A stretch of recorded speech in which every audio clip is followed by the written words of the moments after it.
الرحمن الرحیم نحمد و نصلی علی رسولہ الکریم اما بعد۔ گرامی قدر سامعین، آپ حضرات کے سامنے نبی علیہ الصلوۃ والسلام کی سیرت طیبہ ذکر کی جا رہی تھی۔ نبی علیہ الصلوۃ والسلام کی ولادت باسعادت سے تقریباً 50 یا 55 دن پہلے واقعہ اصحاب فیل پیش آیا۔ واقعہ اصحاب فیل کیا تھا کہ ابرہہ جو شاہ نجاشی کا یمن میں مقرر گورنر تھا، جب وہ گورنر بن کر آیا یمن میں اور حاکم ہوا تو اس نے دیکھا کہ لوگ بیت اللہ شریف میں حج کے لیے جاتے ہیں، تو اس نے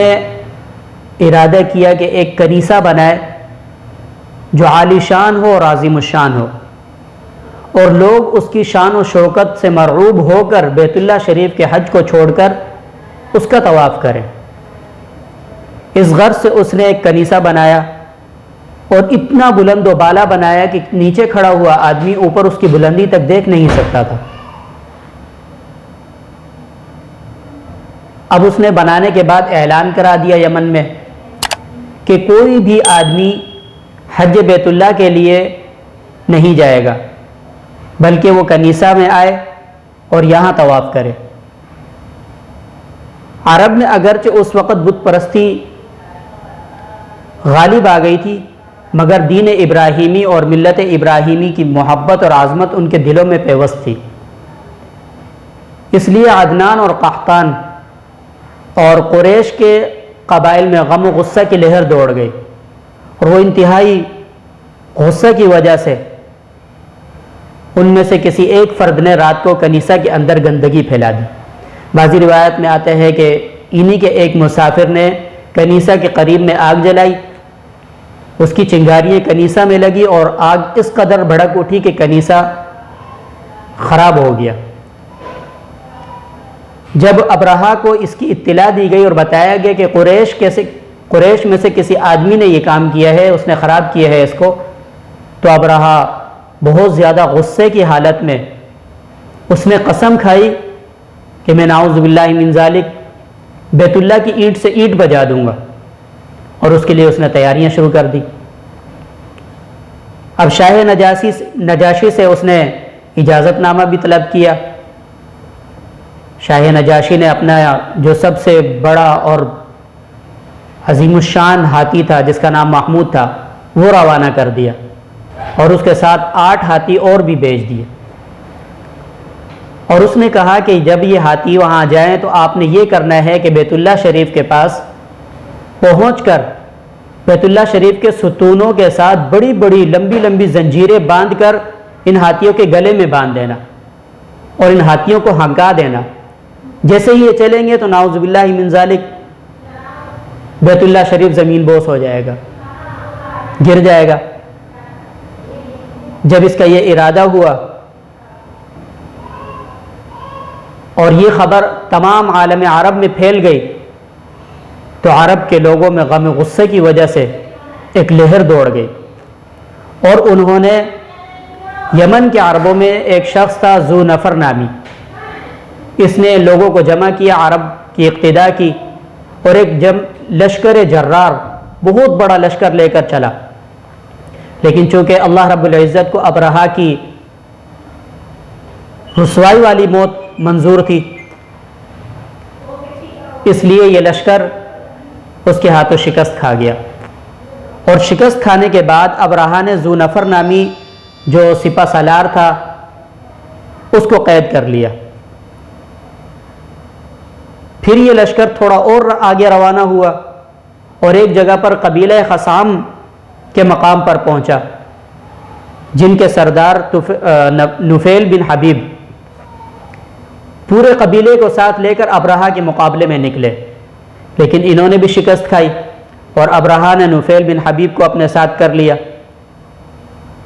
اور ان کے قتل کا ارادہ کیا، لیکن پھر یہ سوچ کر کہ آگے کا راستہ ہمیں کون بتائے گا، چلو ان کو ساتھ لے چلتے ہیں کہ یہ آگے کا راستہ بھی ہمیں بتاتے چلیں گے۔ اسی طرح یہ لشکر طائف کے قریب پہنچا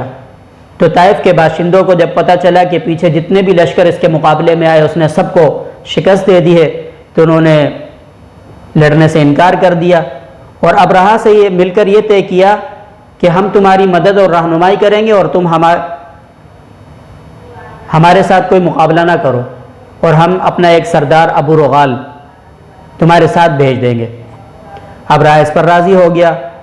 ابو رغال کے ساتھ ابرہہ اپنے لشکر کو لے کر مکہ کی طرف روانہ ہوا، اور مکہ کے قریب ایک جگہ میں پہنچ کر جہاں قریش مکہ کے اونٹ چرا کرتے تھے، وہاں جب پہنچا تو وہاں جتنے بھی اونٹ چر رہے تھے سب کو گرفتار کر لیا۔ ان میں عبد المطلب کے 200 اونٹ بھی تھے۔ اونٹوں کو اپنی تحویل میں کرنے کے بعد اس نے ایک شخص کو سفیر کے طور پر مکہ بھیجا کہ وہ جا کر سرداران قریش سے بات کریں کہ ہم آپ سے لڑائی جھگڑے کے لیے نہیں آئے، بلکہ اگر آپ ہمارا مقابلہ نہیں کریں گے تو ہم آپ میں سے کسی شخص کو بھی کچھ نہیں کہیں گے۔ ہم جس مقصد کے لیے آئے ہیں وہ ہے بیت اللہ شریف کا انہدام، نعوذ باللہ اس کو گرانا۔ تو جب اس سفیر نے قریش مکہ سے یہ بات کی تو سرداران قریش نے ان کو عبد المطلب کے پاس بھیج دیا۔ عبد المطلب کے پاس یہ پہنچے اور ان سے بات چیت کی تو عبد المطلب نے کہا کہ میں ابرہہ سے ملنا چاہتا ہوں۔ عبد المطلب جب ابرہہ کے پاس پہنچے اور ابرہہ اپنے تخت کے اوپر بیٹھا ہوا تھا، اس نے جب دیکھا کہ عبد المطلب اتنے حسین و جمیل اور خوبصورت آدمی ہیں، اور یہ دیکھ کر وہ اپنے تخت سے نیچے اتر آیا اور اس نے زمین پر عبد المطلب کے ساتھ بیٹھنا گوارا کیا، اور ان کے ساتھ بیٹھ کر ان کو کہا، یعنی اپنے جو ترجمان تھے ان سے کہا کہ ان سے بات کرو، یہ کس مقصد کے لیے حاضر ہوئے ہیں؟ عبد المطلب نے کہا کہ میں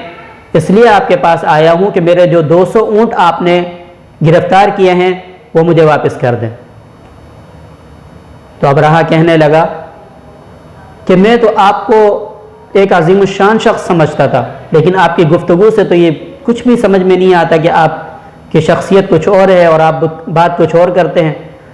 آپ کو تو چاہیے تھا کہ جب میں جس مقصد کے لیے آیا ہوں آپ اس موضوع پر میرے ساتھ بات کرتے کہ میں بیت اللہ شریف کو گرانے کے لیے آپ کے پاس آیا تھا، اور آپ نے اپنے اونٹوں کا مطالبہ کر دیا۔ عبد المطلب نے کہا کہ میں اونٹوں کا مالک ہوں، اس لیے میں نے اونٹوں کا مطالبہ کیا، جبکہ بیت اللہ کا مالک میرا اللہ ہے اور وہ اپنے گھر کی حفاظت کرنا خوب بہتر اور اچھے طریقے سے جانتا ہے، لہٰذا آپ مجھے 200 اونٹ میرے واپس کر دیجئے اور میں یہاں سے چلا جاتا ہوں۔ تو ابرہہ نے ان کے 200 اونٹ ان کو دے دیے۔ عبد المطلب کے ساتھ سرداران قریش بیت اللہ شریف کے دروازے کے پاس پہنچ کر اللہ تعالیٰ سے گڑ گڑا کر دعا کی کہ یا اللہ، اتنا بڑا لشکر جرار لے کر یہ آیا ہے، ہم اس کے مقابلے کی طاقت نہیں رکھتے، یا اللہ یہ بیت اللہ کو گرانے آیا ہے اور یہ آپ کا گھر ہے، یا اللہ اس کی حفاظت آپ ہی کیجئے۔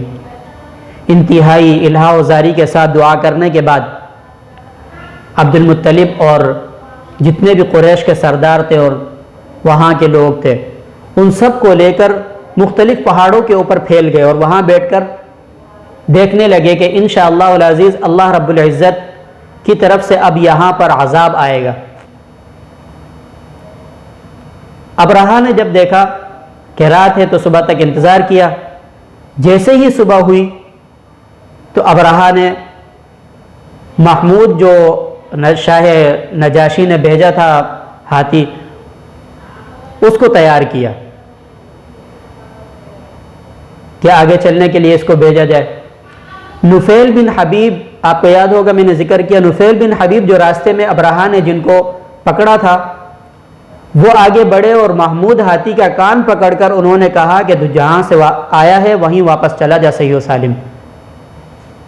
تجھے معلوم ہے کہ تو کس گھر کی طرف گرانے کی غرض سے جا رہا ہے؟ جیسے ہی ہاتھی کو یہ کہا تو ہاتھی نیچے بیٹھ گیا۔ اب ہاتھی نیچے بیٹھا، ہاتھی بانوں نے اس کو سریوں سے مارا، لوہوں سے مارا اور اس کی ناک میں لوہے کا ہتھ کنڈا ڈال دیا اور اس کو چلانا چاہا لیکن وہ کسی طریقے سے بھی نہ اٹھا۔ ابرہہ نے حکم دیا کہ اس کو یمن کی طرف چلایا جائے۔ جیسے ہی یمن کی طرف اس کو گھمایا تو وہ فوراً اٹھ گیا اور چلنے لگا۔ پھر اس کو مشرق کی طرف گھمایا، وہاں بھی چلنے لگیا۔ شام کی طرف چلایا تو وہاں بھی چلنے لگا۔ دوبارہ بیت اللہ شریف کی طرف چلایا تو وہ پھر بیٹھ گیا۔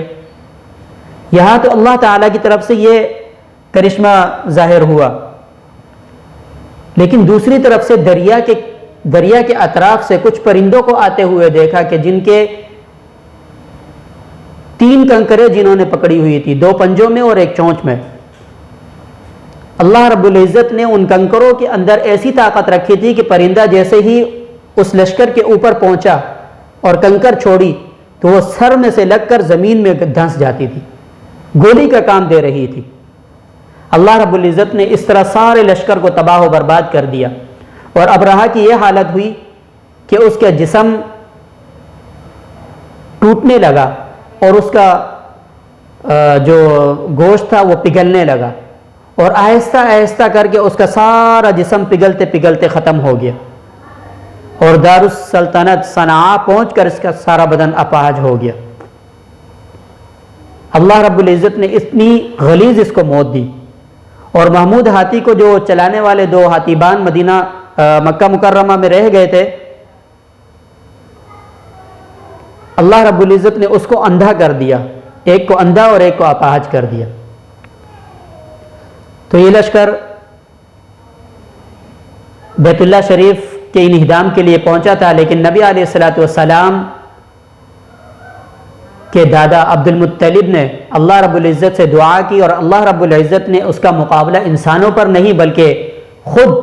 اپنی ایک مخلوق کے ذمہ لگا دیا، اور انہوں نے ان پر کنکریاں چھوڑ کر انہیں تباہ و برباد کر دیا۔ وآخر دعوانا ان الحمد للہ رب العالمین۔ کتنے منٹ کی